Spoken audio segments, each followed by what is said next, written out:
Miss Brooks, who teaches English at Madison High School, has often heard the old expression, money is the root of all evil. And if it's true, I should be wearing a halo. Any day now, I expect my bank to report me to the Bureau of Missing Persons. Last Thursday, I happened to mention my financial predicament to my landlady at breakfast.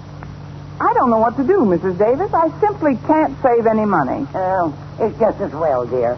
Money is the root of all evil. I know. Which reminds me, Connie, you owe me 48 and a half eagles. I mean dollars. Your rent is past due. Let's not live in the past, Mrs. Davis. I'd be happy to pay you if I had the money. You know that. Well, of course I do. Let's forget all about money and discuss something pleasant.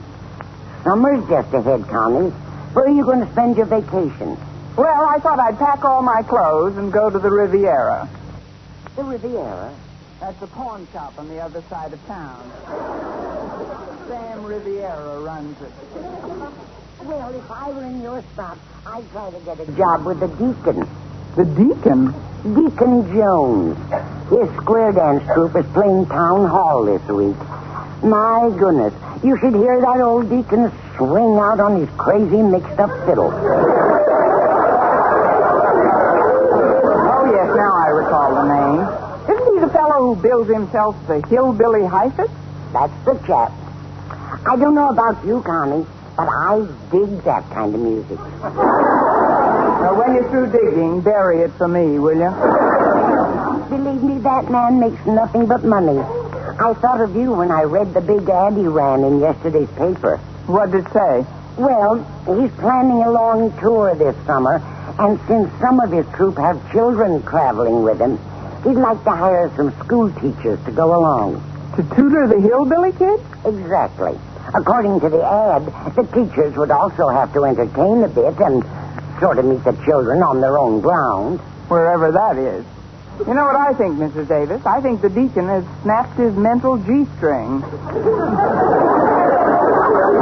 All the absurd ideas. The salary offered is $500 a month.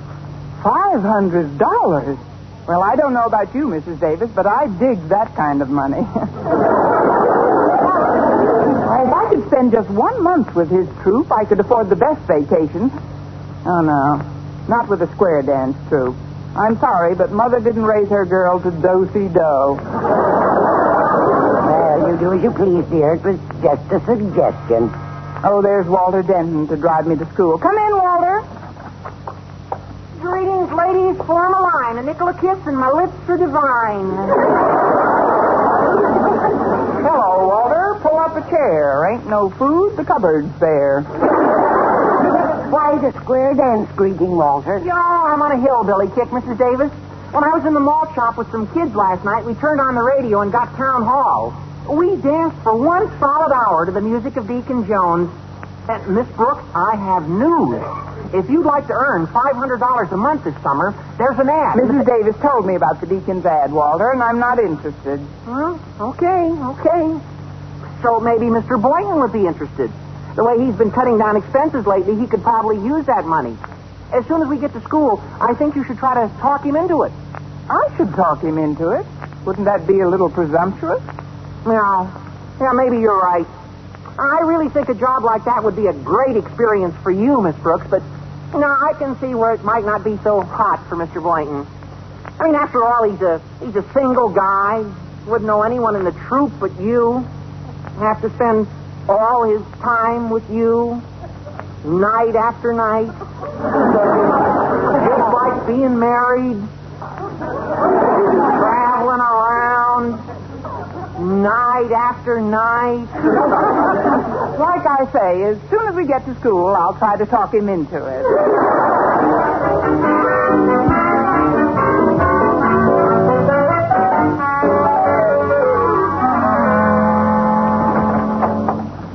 Good morning, Mr. Boynton. I'd like to talk to you for a moment before class begins. Well, certainly, Miss Brooks. Come on in. Mr. Boynton, does the name Deacon Jones mean anything to you?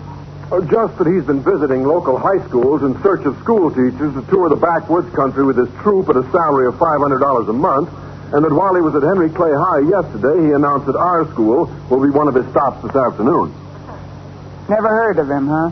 Well, that's fair to middling money for a nice, soft job, don't you think? No, I wouldn't say it's soft. A fellow from Clay High told me the Deacon said he'll only employ teachers who are capable of doubling in his show, preferably teachers who have a rural background and who could make the hillbillies feel at home. In other words, he's looking for a cross between Albert Schweitzer and Spade Cooley. Brainy, but homespun. Yeah, that's about it. Naturally, I've given up all hope of landing a job like that. But why? Why? Well, you must be kidding, Miss Brooks. Oh, gosh. Oh, shucks. I wouldn't know how to act like a hayseed.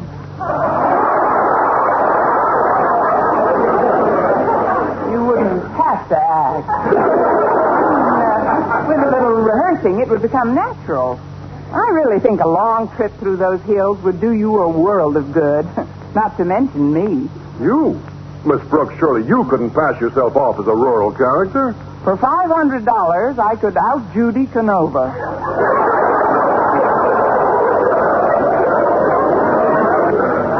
Yeah, that's a lot of money, all right. I'll tell you what, Miss Brooks.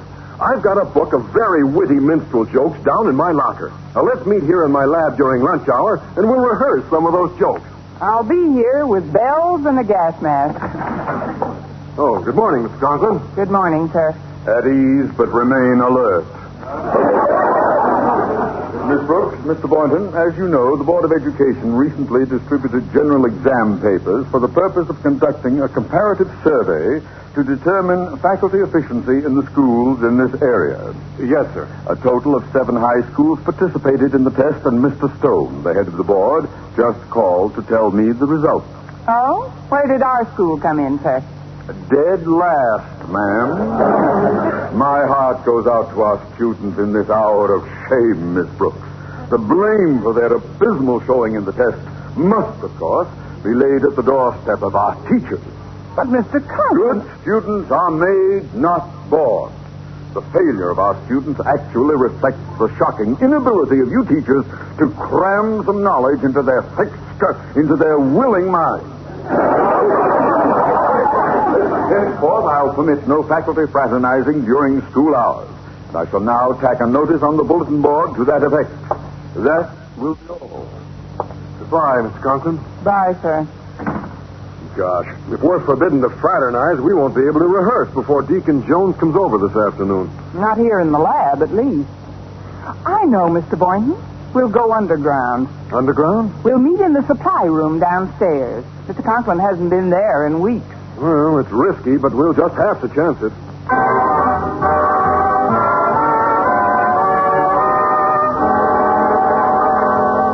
Well, at noon, in direct violation of Mr. Conklin's anti-fraternizing edict, I stealthily scurried down to the supply room for a clandestine meeting with Mr. Boynton. Our purpose being to rehearse ourselves into a rural mood for the impending arrival of Deacon Jones, the hillbilly hyphist. I rapped gently, and in a moment the creaky door was opened, not by Mr. Boynton, as I expected, but by Mr. Conklin's daughter. Enter, friend. Harriet. It's all right, Miss Brooks. I know all about your crazy mixed-up scheme.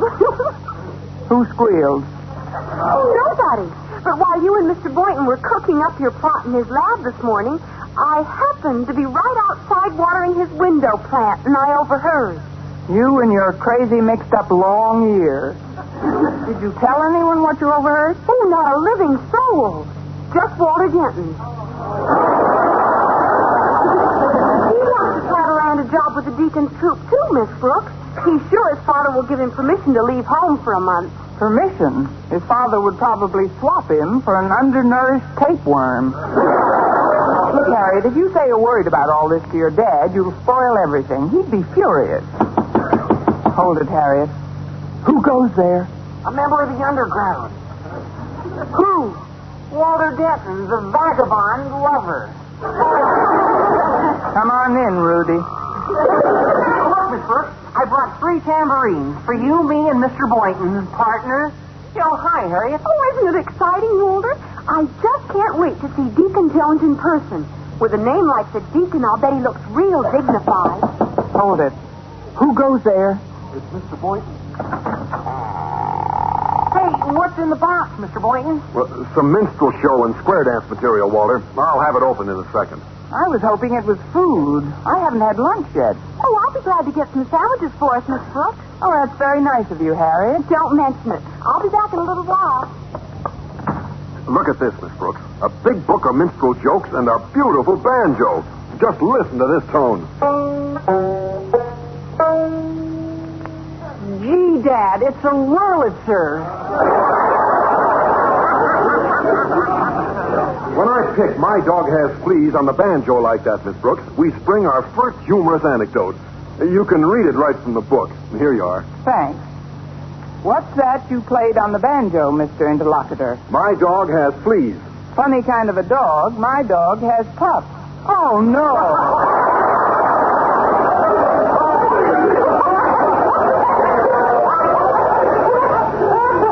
How corny can you get?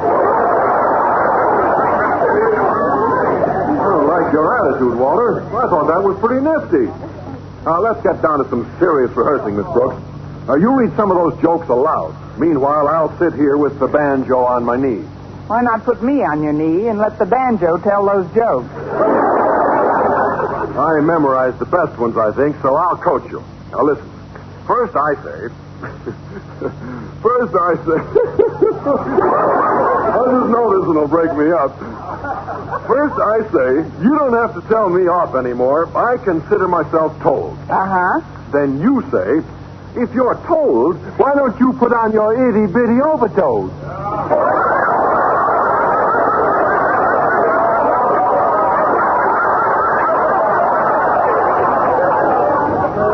say that? Not for $5,000. Come on, Miss Brooks. We'll never land those jobs with Deacon Jones if you don't practice. Or put a twang in your voice. But sure, it's not hard, Miss Brooks. If we're going to convince the Deacon that we have a rural background, we've got to sound like hillbillies. Well, all right. But Why, Harriet got those sandwiches pretty fast. Is that you, Harriet? No, but you're close. We're over the hills. It's the revenuer. Mr. Carson. Holy cow. Well, Miss Brooks? I think I'll put on my itty-bitty overtoes. Now I see how my faculty piffles away its time. Small wonder my students romped off with the booby prize in the comparative survey test. Well, I have a little bulletin for you. When Mr. Stone called me with those results this morning, he also informed me that the inspector of the State Board of Education is due in town. If he hears of this incident... Why should he hear of it, sir? We were merely rehearsing in the hope that we might land a job with Deacon Jones in the summer. There can be no possible explanation, Boynton. It pays $500 a month. That is neither here nor $500. Yes, sir. Get another tambourine, Walter. We have a new end man. In another section of town, the head of the Board of Education, Mr. Stone, was entertaining a more forbidding visitor. My secretary has returned from lunch now, Mr. Jones. I'll make arrangements for your transportation immediately. Thank you, Mr. Stone. Oh, Dorothy, I've been honored by a visit from the inspector of the State Board, Mr. Matthew Jones. Please see that the car is placed at his disposal immediately. Now then, sir, we have switched the side of your address to our board members and the PTA this evening. Fortunately, Town Hall became available at the last moment. Yes, it seems some hillbilly jazz band encountered rent trouble. They fled the city this morning. I see. Now, I should like to include in my address some facts concerning the comparative survey your board conducted recently. Frankly, I'm interested in the low scores rather than the high ones. Well, the bottom mark was posted by Madison High. I have Madison's test figures right here on my desk if you'd care to examine them. Yes, thanks, I would. Disgraceful. Absolutely shocking. Just look at these individual scores.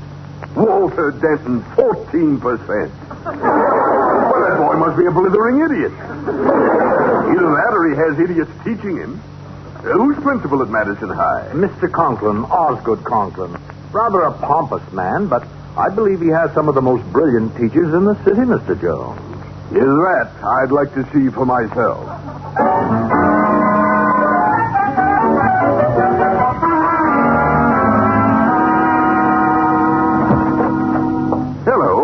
Is Mr. Conklin in? Oh, I'm sorry. He stepped out of the office just a few minutes ago, but he ought to be back pretty soon, Mr. Jones. So you're Deacon Jones. You want that? Oh, please make yourself comfortable, sir. Excuse me. What's your rush, Harriet? He's here, and I guessed right, Miss Brooks. He's very dignified looking. Who is? Deacon Jones. He's waiting in Daddy's office. I'd better pass the word. Excuse me. Well, the Deacon. Move over, Daisy May. Here I come. Oh, hello. Well, sorry my chitlin. Nobody was in here, else I wouldn't have come busting in like I done did. Savvy?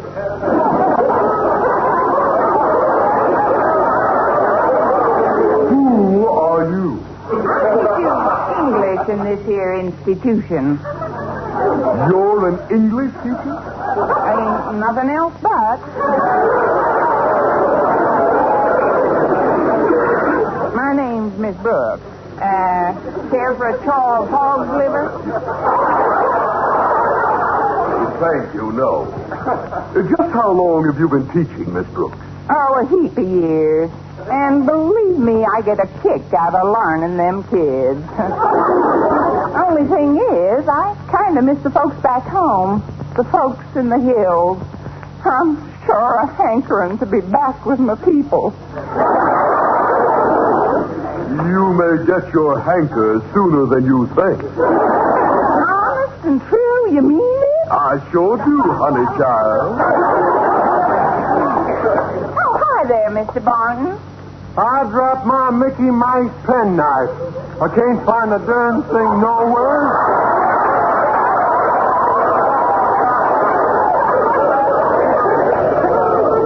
Mr. Boynton here is a biology teacher. What? Biology teacher. B-I-O-L... let's see. B-I-E-O... let's see. B-I-O-E... 1, 2, 3, 4, 5, 6, 7, 8, 9, 10, 11. Amazing. Hey, Mr. Boynton, do you always walk around school in your bare feet? Oh, shucks, no. He's only in his bare feet because he's trying to find his penknife. He can't pick up nothing with his fingers. Bites his nails, you know. Bites his nails? Can't scratch worth a lick, but it's great for petting possums. Oh, hi there, Walter. This here's one of our pupils.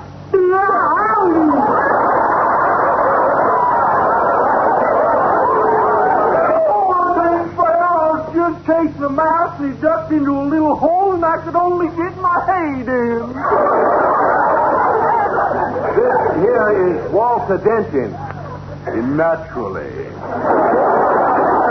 You just call me Walter, W-A-L-L-L. C-W-O-L-C. Let's see now, W-A-W-L. You just call me Zeke. Cozy. 1, 2, 3, 4, 5, 6, 7, 8, 9. Can borrow one from Mr. Boynton. He's got 11. I feel a bit weak. Do you mind if I sit down? Well, dog, my catch if we ain't got curfew. You'll have to excuse my dirty shirt. It's my wife's turn to wear the clean one.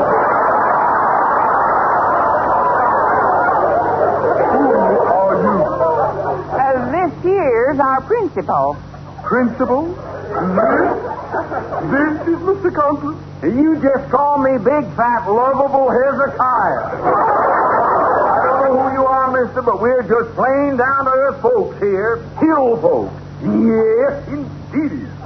Then it's time right now. We like to forget our classrooms and chores, and as I pick up my old banjo. Yeah, now, just a minute.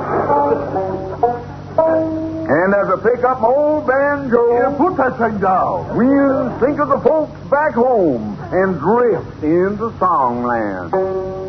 Come and see us by my side, if you love me.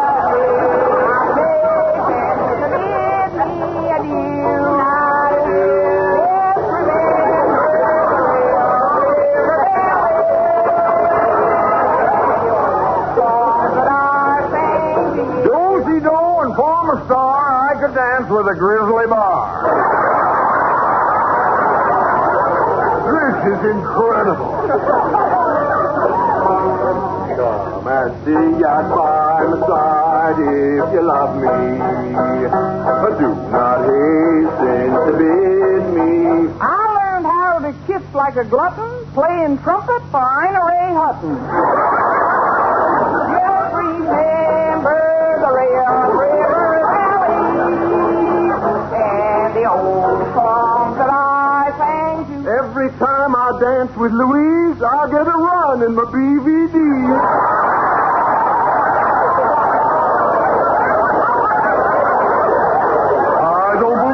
I just don't believe it. Fred, you ain't heard nothing yet.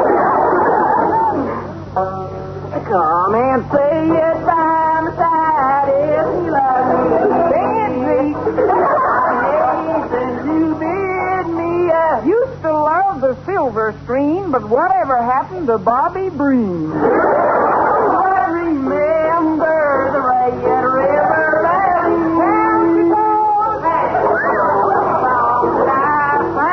While I was eating an ice cream cone, Bell invented the telephone. Went to a taffy pull, and now I know how to milk a cow.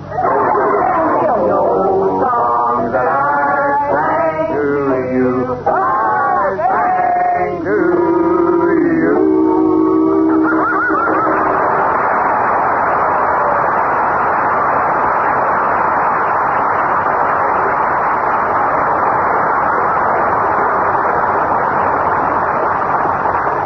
What is going on here? Mr. Stone! Yikes! Hand me my shoes. Mr. Stone, I understand that these fugitives from Tobacco Road are members of Madison.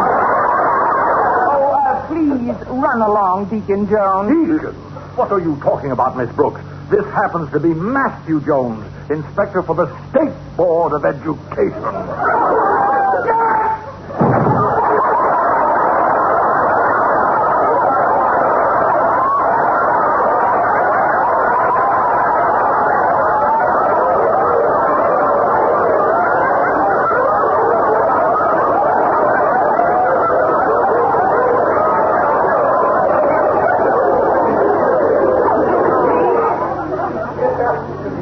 Fat old lovable Hezekiah, he said. You're Matthew Jones? The inspector for the State Board? That's right. Now speak up. What do you have to say for yourselves? Just remember.